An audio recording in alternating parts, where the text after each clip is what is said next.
think one of the unique and truly special things about Guruji was the way he made all people equal, and that was man and woman alike. Amma, his wife, was also a Dharma practitioner. And Guruji was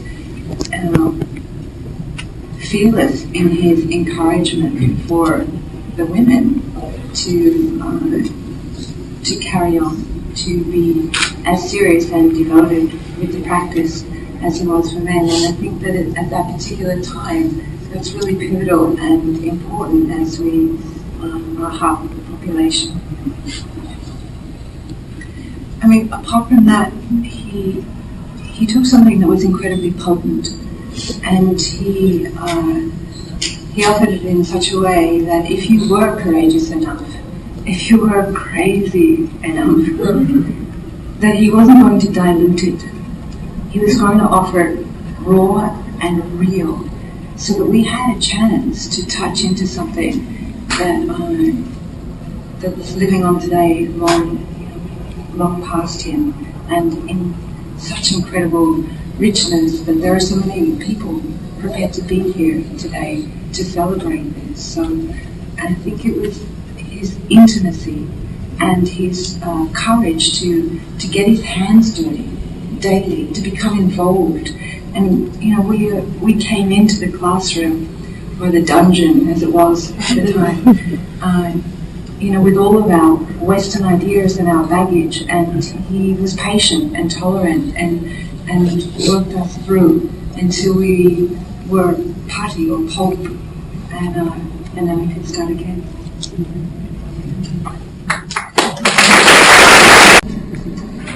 Well, when I started back in 1973, if you said the word yoga to someone, they'd always say, yogurt? No, in the West, we knew nothing of yoga. We had heard of the Beatles had gone to India, so they had studied with Mahesh Yogi.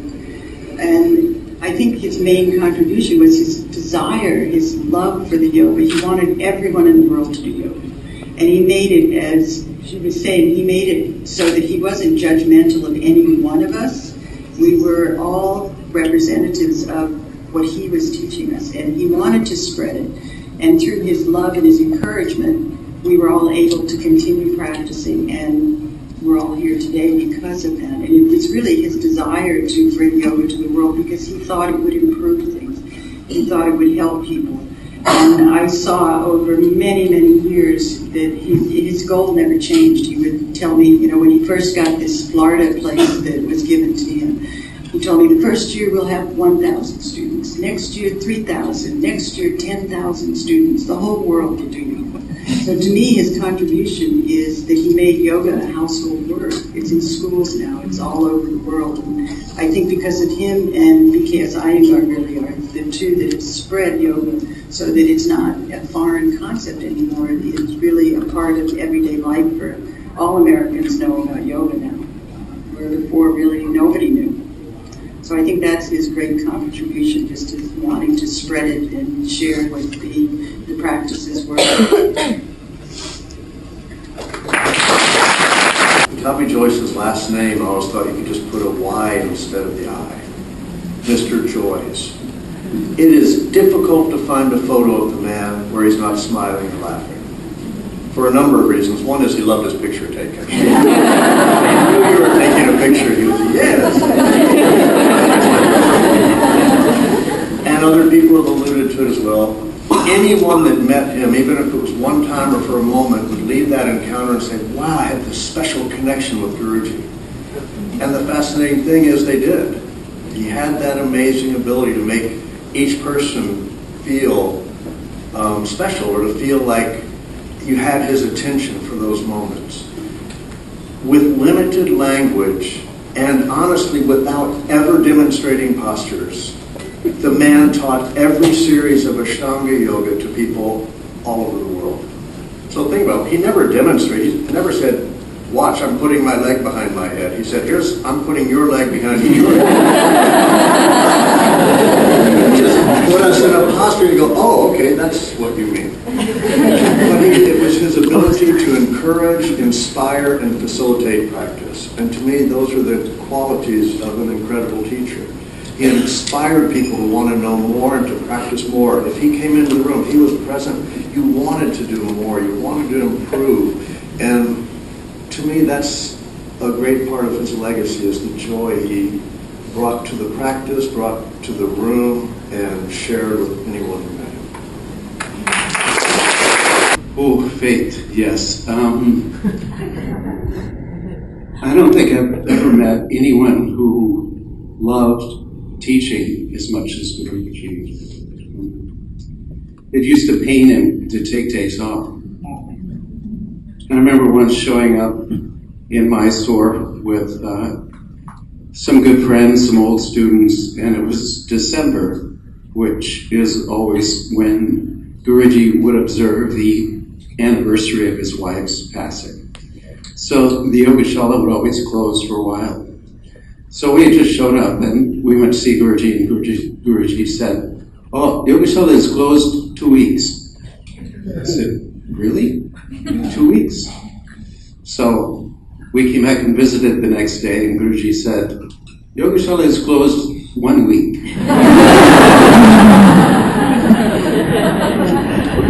Then we came back the next day and visited, and Guruji said, "Yogashala is closing 3 days." We just couldn't bear the thought that he had all of these old students that he knew and loved and couldn't torture them. I think another extraordinary gift that we've gotten from Guruji is this whole notion of a Mysore style practice. That, as this morning, we could have 150 people practicing at one time of all different levels and receive, to some extent, some personal instruction and help within that context. That the Mysore format really encourages people to up their level of commitment to the practice, to actually memorize the series and be self-motivated. I think it's an extraordinary gift that he's given us, and something that certainly distinguishes it from other lineages, I think. Guruji also had a great gift for teaching guiding classes, which were also extraordinary. The first couple of trips that Guruji made to the States, it was all Mysore style, but suddenly, I think it was 1980 that Guruji first started teaching guiding classes. And 1980, he started teaching guided classes with full vinyasas. That means like returning to samasthiti between all the sitting poses. So we'd gone from these sort of laid back, relaxed Mysore classes, all of a sudden, samasthiti! And, these very rigorous, very, strictly organized practices where if one person was out of sync with his count, they would hear about it. One person popped up their head too soon into the upward dog. Guruji would say,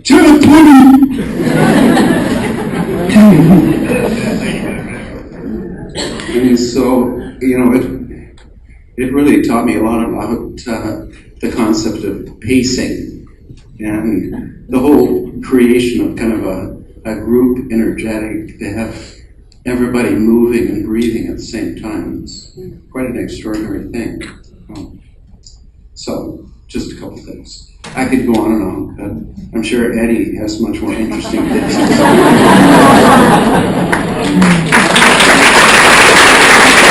Okay, I think, two things come to mind. First, was his wholehearted belief that there was absolutely no evolution of yoga whatsoever, and that yoga was an unchanging thing, that consciousness never changes, and the mind has no age, therefore it can't ever except for in our imagination and our thought processes change.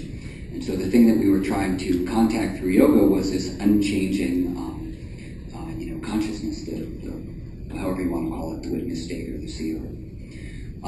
So therefore, any type of yoga which wasn't Ashtanga Yoga or something spoken of in the Gita or in the Upanishads didn't exist to him.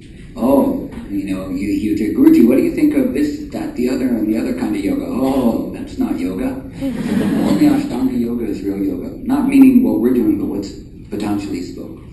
So whether it was partner yoga or dog yoga or any kind of, moniker named yoga, as far as he was concerned, didn't exist. So there was no evolution of yoga. There was only that ability to control the mind and contact our true inner self.